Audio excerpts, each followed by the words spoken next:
Friday night was hockey night at the Motorpoint Arena. The Cardiff Devils, that of course meant Ben Bounds in town.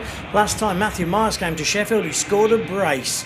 Waugh and Doyle were to be ever important to the Sheffield Steelers, as was this man. He was here, at last. Danny Bois made his home debut, made an impact not only on Friday but in Sunday in Coventry as well. It was a good opening weekend for Danny Bois. It was a good Friday night for the Sheffield Steelers. Need a goal? Put the first line out and they weave their magic. And this is what they did at 5:57. Good work from Fretter, back to Kohn, but instead of shooting finds Ben O'Connor.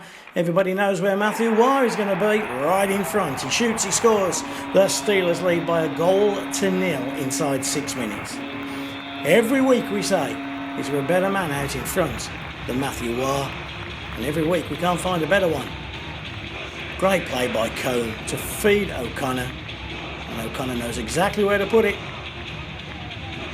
Gets Bounds going left to right. Legs are open. Steelers lead 1-0. Bit of a nasty one here for poor old Andrew Hoffen. Just takes one in the face. Shot ricochets from Baldwin off the stick. Straight away he knows there's problems. There's blood on the ice. And we wish him well. Never like to see a guy get hurt like that. Straight to the dressing room. You'll see it again. Ricocheted. Complete freak accident. But what a nasty one to take. There was blood on the ice, and referee Michael Hicks consulted with both coaches and decided they'd end the first period early. Into the second session then, we're halfway through it. Sheffield should have been more than one up at this point. They'd had chance after chance. The second line was out, and this second line just gives you no time. Look at Dowd, persistence. He makes this goal, he creates this goal, he feeds Masienko, and then Dowd scores the goal. He out-muscles Joey Martin. In fact, it's embarrassing how easily he out-muscles Joey Martin on this loose puck. Look at the shot come from Masienko, and there's Martin on his forehand, Dowd on his backhand, and Dowd just simply out-muscles him. Robert Dowd shoots and scores. Masienko with the assist, 34-35 the time. Before it could be announced, that goal-scoring predator machine, Phil Hill, makes it 3-0. Danny Boy gets his first point for the Sheffield Steelers at 35:01. Great finish. You'll see again from Phil Hill. Again, he's got Bouncy going right to left, and he finds the 5-0. Super finish. And the former Cardiff Devil again scores against the Cardiff Devils. How many times has he scored against the Devils in a Steelers shirt, Phil Hill? 3-0. But then the Steelers just fell asleep for a shift. Just one shift. And Carl Hudson finishes very nicely. Posting in from Hudson at 36-13. And you'll see on the replay, Frank sees it late. And there was nothing he could do about it. Sees it late. It's such a good shot. If he'd have seen it a week earlier, I don't think he'd have been able to stop that one. The perfect shot from Hudson. And it takes a perfect shot to beat Frank Doyle. 36-13, Steelers in control third period, and they scored into an empty net. Oh, a lot of talk about them missing the empty nets recently, but Colton Fretter didn't. At 59-59, he shoots, he scores. Matthew Waugh picked up the assist. But a final score on Friday.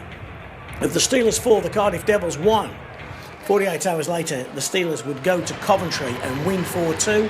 That opened up a 1-point gap at the top of the Elite League. Phil Hill was the Steelers man of the match on Friday, our thanks to Sheffield Window Centre, title sponsors and match sponsors.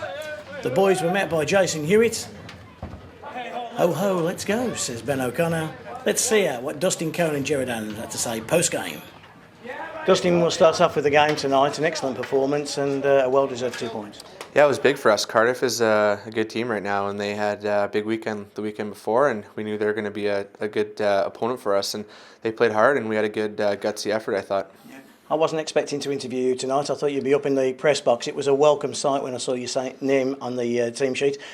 Back perhaps a week or two before we'd originally hoped. Yeah, probably, going by just what the physios said, probably a week or two early. It's one of those things where it got better, quite a bit better the last couple of days, and I felt confident in it the last couple of days in practice, so I was happy to be able to get out there today. For those of us who've never had that kind of injury, is it a mental thing then, perhaps testing it out in the first couple of shifts and the first hit, and are those things important? Yeah, for sure. Just it's the way that it was the injury that I had with my knee. It's one of those things where laterally and side to side you feel it. So you want to obviously be stable out there, especially as a defenseman. But definitely getting bumped a couple times early, and I even got hit on my knee at one point in the second, and it felt totally fine. So it's a good feeling in a sense to have that and go forward. Yeah, it's also good from the club's point of view to get you and Benny back together again, because that's a connection and a partnership that's clicked instantly, isn't it? Yeah, it's really fun playing with him, and he's a great skating, really offensively talented guy, and I can skate as well, and I like to stay back and let him go, and no, it's been a great partnership so far, and it's nice to be back playing with him. Is it really fun when you see him just dive off there at 1,000,000 miles an hour? You're thinking, oh my God. Yeah, he's a really skilled guy back there. He's like Dowdy playing D, really. Yeah. So no, he's super easy to play with. Gets back to pucks quickly, offensively, controls the game, and I just try to play solid with him and let him do all the jumping up in the play now. Yeah. 2 points clear at the top of the league. Take us 40 feet to your left inside that room right now. What's the feeling in the camp as we sit at the top of the league, heading into this Christmas period? Yeah, it's a great feeling. I mean, everyone in that room plays hard for each other, and we all have the belief that that's where we should be. So it's still real early. There's lots of games left, but we're happy to be there, and we're going to keep battling and keep trying to stay there. G, congratulations. I know you'll say not to get too high on being 2 points clear at the top of the league, but it's a nice place to be, isn't it? Yeah, I mean, it's obviously where you want to be all year. I think it's going to yo-yo a couple times, but hopefully it doesn't. But I thought we played well enough to win that hockey game. Yeah, talk us through it from what you saw on the bench, what you liked, what you didn't like. I thought we started the game well, started with purpose, and then it's just one of these things where if you want to win hockey games, I think you got to adapt a little bit, and especially for the third period, we had to adapt the way we played. We had to slightly change it a little bit in order to get those 2 points, and the guys were able to do what was asked of them. And you never really want to get away from your game plan, but some nights it's just not working for whatever reason. So, like I said, we played more than well enough to win that hockey game. 4-1 at home, you can't complain. Just explain some of the adjustments you had to make, and perhaps what we didn't see sat in the stands that you saw behind the bench that you had to do differently. Well, I think we had to play a little bit in behind the puck a little bit more passive, in the sense that it's a combination of things, of them being aggressive on the offensive side and us not necessarily picking up our men quick enough. That was starting to open the game up a little bit. So we had to go a little bit more passive, and again, it's nothing that we want to do. It's just something that I felt we had to do, and again, the guys were able to adapt and do what was asked of them. Dominated first period, and it was Matthew Wire again who scores one of those goals that only he seems to be able to score out in front. Yeah, very, very nice goal, very well worked, and that's what we want out of our guys, is that creative play, and I think a lot of that came from Ben O'Connor and Dustin Kohn back as a pairing. Talk about exciting. I don't think it gets more exciting than those two guys skating around. Yeah, we were all excited to see Danny Bois. Your thoughts on his first game? I thought he played really well. He played excellent, exactly what we wanted out of him. I think as he gets his feet under him a little bit and a little bit more playing time, we can evolve his role on the team. But he's very good. He's very solid. He does a lot of things right. So I'm really happy with the way he played. And also good to see Dustin Kohn back. That was a pleasant surprise to see him in the lineup. It's good for team morale just to get the guys back. I thought he played excellent tonight. I mean, those guys, they're a little bit rusty when they come back, but that's sports. That happens when guys are away for a little bit, so it's good for them to get a lot of game time at home, especially to start.